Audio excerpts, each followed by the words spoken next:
Well, hello, ladies and gentlemen. Jason of New Age Revolution Cave, and it is time for the much anticipated Wrestling with the Past return. That's right, here on the channel. The big show, if you will, Wrestling with the Past, where we go back and relive the greatest era of professional wrestling, one show at a time. And we are up to April 20th, 1985, Championship Wrestling, the flagship Saturday morning show that we all grew up with. Probably one of the most memorable parts of childhood was sitting there at 11 o'clock or 12, noon and on a Saturday on my local, I used to think it was always on Fox, but I think looking back in the old TV guides, it was on NBC or CBS, which doesn't compute. But anyway, Bruno and Vince welcome us to another thrilling Saturday morning episode. The next show that we're going to review is a house show, Madison Square Garden, April 22nd, 1985. I'm looking very forward to sitting back and watching that one. I haven't seen a good house show since WrestleMania, so I miss some competitive matches. Hopefully we've got the U.S. Express in action, maybe a Greg Valentine Intercontinental defense, Hogan, Morocco. I don't know. All right, we've got Steve Lombardi and Barry O taking on the British Bulldogs. And again, there's just something so special about the British Bulldogs. They are probably the best thing in the WWF right now. Because, Ricky Steamboat's there, but we're not really seeing much of him in, his TV matches are just kind of arm drags and whatever. Randy Savage hasn't arrived yet.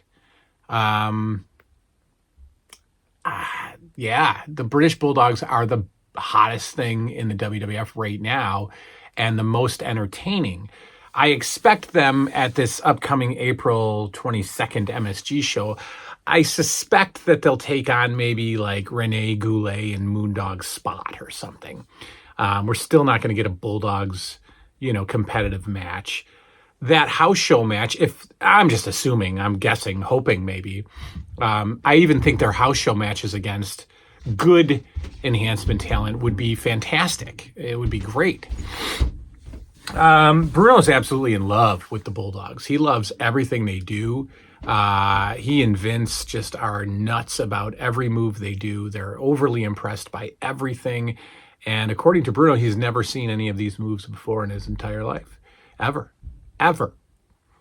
A lot of fast rope running early in the match. A lot of lock up, side headlock, push off, and running the ropes a lot. We get that a lot. A lot of shoulder blocks and, just some good Bulldog fast-paced action. And Lombardi and Barry O are okay. They're not lower tier enhancement.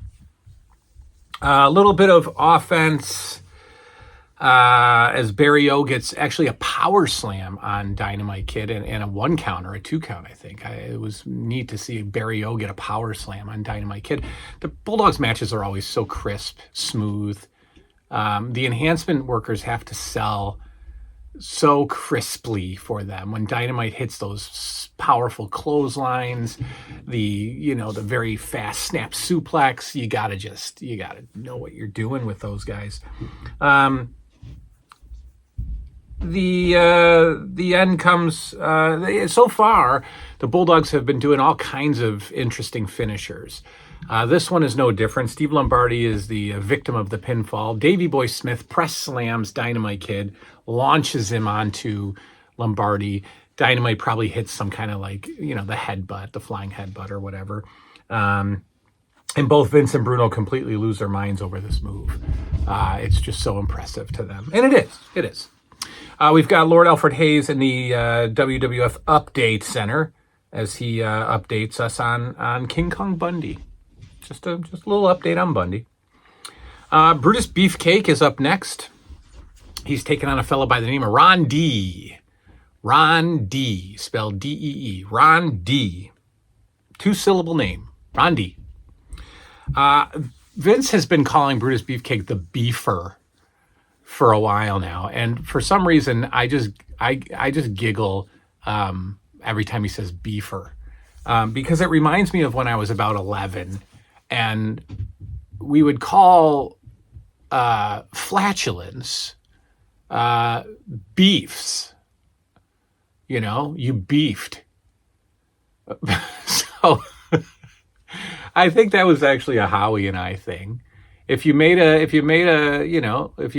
fart, you'd say you beefed. I beefed. So when he calls him the beefer, it just makes 11-year-old me giggle.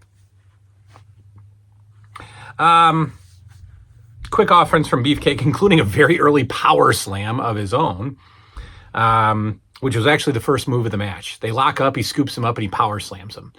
And Bruno, of course, says that he's going for the quick win there. Some elbows, forearms from Beefcake, basically the beatdown of Ron D. Some stomping. You know, it's really a nothing match. He's putting the boots to the helpless Ron D. all throughout the match, clubbing forearms, you know, whatever. And again, one of my favorite finishing moves so far of this era is the running knee lift. And that wins it for the beefer. The beefer. I hate Johnny V with a passion. I know he sticks around for a while. I think Johnny V is around till like 87, maybe even 88. I hate Johnny V. He's just such a terrible talker. The microphone work is worse than Albano. I don't like him. I just think he's terrible. But I really like Beefcake for some reason. I really like the beefer. I don't know why. I don't like Brutus the Barber Beefcake in a few years, but I like bad guy Beefcake. I do. I want to see, you know, hopefully on this upcoming MSG show, he's taking on somebody a little more competitive. You know, hopefully not David Sammartino in a rematch, but, you know, I like the beefer. I like him. Wouldn't mind seeing a Hogan beefer match. We got an interview with Cowboy Bob Orton. Orton looks a little lost here with what he wants to say. Mean Gene has to help him a lot. They're basically talking about how Paul Orndorff, you know, messed up the WrestleMania match. That's going to go on for a while. SD Jones and Mario Mancini taking on the debuting Hart Foundation, folks. That's right. But they are not known as the Hart Foundation. They are simply known as Bret Hart, no Hitman Hart, and Jim Neidhart. They are wearing black, you know, outfits that they wear, but they're not matching. Bret Hart has a stripe down the side of his pants, and Neidhart does not. So they have they don't even have the blue and black outfits yet that they wore for a little while before going to pink. So this is just a thrown together team managed by Jimmy Hart, of course. And even though it's not the Hart Foundation yet, it is the Hart Foundation. They're doing all the Hart Foundation stuff for the most part, finding their groove as one of the best tag teams of all time. I don't love Anvil in there, but when Bret Hart's in there, it's so good. He is, like I said a couple shows ago, he is Bret Hart already. The hair's longer. He's got those awesome punches, and for some reason, Bret Hart does a headbutt. And I think that he kept it up way into the 90s, but I don't know. You know, usually the headbutt, you know, it doesn't fit Bret Hart, but he does it, and it's like a snap headbutt. It's so fast, and his punches are so fast, and I just love him. I just love Bret Hart. SD Jones works over the Anvil for a bit. And then when Jones tags into Mancini, he just gets clobbered by Anvil. Then they tag in Bret, and this is a cool little thing. Anvil holds Mario Mancini while Bret gives him a standing drop kick. I thought that was a pretty cool looking move. Bret's just being Bret with Mario. The punches, again, the headbutt. I love it. I'm so happy with the British Bulldogs being there, with the Hart Foundation being there.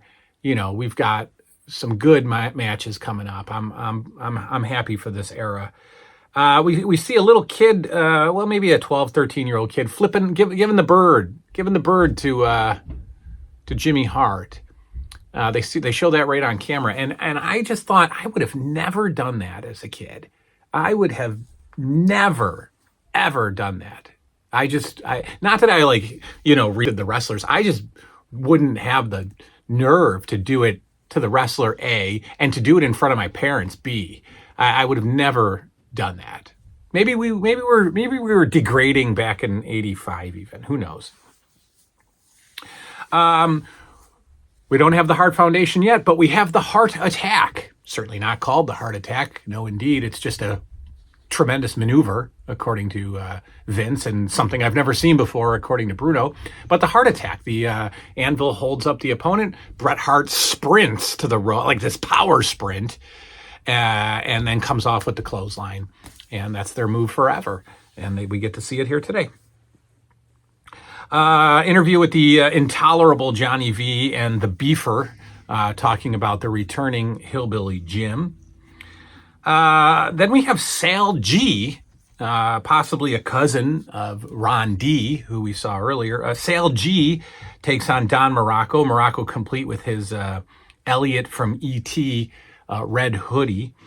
Immediately, there's some strange early stuff going on in these matches. Immediately after the lockup, Don Morocco puts G up on his shoulders and then, walks him around a little bit, doesn't know quite what to do. How did you even get up here? And then he drops him awkwardly on the top rope for the guillotine. And I just thought, I don't know if that was like Morocco. I think that was kind of a weird, impromptu move. Right away, like right after the lockup. Your typical Morocco beatdown. The crowd is very animated this week. They're very much on Don Morocco's case with the beach bum, or at least that's what Vince says they're saying. I'm hearing boring. I'm hearing the boring chant, and then I'm even seeing some of this in the audience. That stupid thing that fans do. But Vince calls it the beach bum chant. And of course points out that this is not good for Sal G. You're just riling up Morocco, and so he turns his frustrations on Sal G. We're reminded not to do that, because it's really only going to make the opponent suffer more. A tombstone wins it. Morocco almost loses Sal G in the tombstone. The legs kind of fold forward another time, like they did last week. But he gets it. He seals it up. Morocco wins. We see Morocco a little later. Something to hang on for. We got another pit in the Garden. Again, these are all from, they claim that they're all from WrestleMania. Piper looks the same in every one. He's got freshly wet hair. So I'm guessing they filmed 3 or 4 Piper's pits from Madison Square Garden. I don't know why. This time it's with Jesse Ventura, who's wearing his Madison Square Garden WrestleMania outfit. So I guess. And again, they're just talking about Paul Orndorff, and Jesse says this would have never happened if I was your tag team partner. This would have never happened.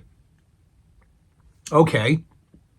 Then we go to Hillbilly Jim at home. It's the same update we've seen for weeks. He reads a couple fan mail letters. He plays the guitar, and then he goes and plays with the dog and the goats and stuff. And he talks about how he's coming back to get Beefcake. Or Cheesecake, he said. Beefcake or Cheesecake or whatever you call him. And I'm thinking, look, if your last name is Beefcake, and this is with all due love and respect to my man Big Beefcake, who hopefully will become Big Beefcake again. If your name's Beefcake, I don't think Cheesecake is any more insulting, right? You're already Beefcake.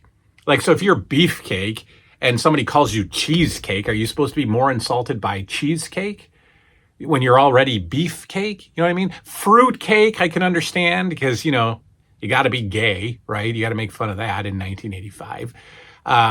Fruitcake, I can understand, but Cheesecake, I don't know. I figure if I'm already Beefcake, what could you say? Chocolate cake, what else is a cake? I don't know. That's all I know. Chocolate cake, fruit cake, cheesecake. R.T. Reynolds with a beard, so he's looking a little bit more like Corporal Kirshner. He is teaming with definitely Danny Davis as Mr. X. I am Almost sure. They take on JYD and Tito Santana. Junkyard Dog, as I've said before, so over. So over. The crowd sings the Another One Bites the Dust song the whole time. It's great. Dog is talking in the ring the whole time, which cracks Vince McMahon up. Dog is just like, come on, yeah. You know, he's chewing on the guy's ear. Vince is laughing his head off because Junkyard Dog is talking the whole time. Some arm work early on, you know, the boring arm lock or arm twister or whatever it's called. It's kind of a boring match with a lot of wear down holds, front face locks, and like I said, arm work a little bit. I've seen Dog and Tito a couple weeks ago, and it was a lot better. A lot better. This was a really boring match. You know, Junkyard Dog wins it with the thump on X. Very boring. But at the end, Junkyard Dog brings two kids into the ring, and they dance, and I just sit there and go, what if? Could you imagine 85, the peak of wrestling? These people are untouchable. You don't meet them. You don't have Twitter. You don't get photos with these guys. And you get brought into the ring to dance with the Junkyard Dog as an 8-year-old. Are you not set for life after that? You know what I mean? It's not like we're going to Comic-Cons in 1985 and meeting the Junkyard Dog. That's not happening. All right, we close out the show with the famous Don Morocco eats a powdered donut interview. It basically starts out with him telling Mean Gene about his training regimen and the importance of his diet and how he has to eat every few hours. And so if you excuse me, I'm going to eat. And he pulls a donut out of his hoodie pocket, and it's a powdered donut. And Mean Gene, Morocco takes a bite of it and powder goes all over Mean Gene. And so Mean Gene is doing the famous Gene desperately trying not to laugh thing, which is great. And he's guaranteeing us that it is just powder, which I think is hilarious in the Coke-filled WWF of 1985. And Morocco stuffs his mouth with the donut. The camera goes exclusively to Morocco because I'm assuming Gene is just gone. He's just, laughing. So we got a real close-up of Morocco's mouth with the donut, and he's continuing to stuff the powdered donut into his face, and he's just mumbling the whole time. So he's cutting the interview. Nobody has a clue what he's saying, and he's shoving the donut into his mouth. Now, I love it. But as a person who struggles with a throat ailment, I was terrified for Don Morocco, because if I tried to stuff a powdered donut into my mouth, I would choke and die. And he's just stuffing it in. No milk, no washing it down, not little bites like I would have to take. The whole thing's going in there. And at one point he spits a little bit out and shoves it back in again. But as much as I enjoyed the interview, the whole time I was like, what about his throat? Can he get it? How's his esophagus? Is he going to be okay? Anyway, that's Wrestling with the Past, April 20th, 1985 Championship Wrestling. We're going to jump right to April 22nd, MSG House Show. We'll do that next. I can't wait. I'm going to start watching it tonight. And I'm not going to write anything, or I'm not going to take any photos of it tonight. I'm just going to watch the whole show in peace and then go back and rewatch it and take photos and write about it, because I gotta just focus on it. I'm looking forward to the house show. I gotta just focus. That's Wrestling with the Past, folks. We will see you all next time. Saturday night's main event is coming in a month or so. I'm looking forward to that. So is Randy Savage. We'll see you soon. Good night now.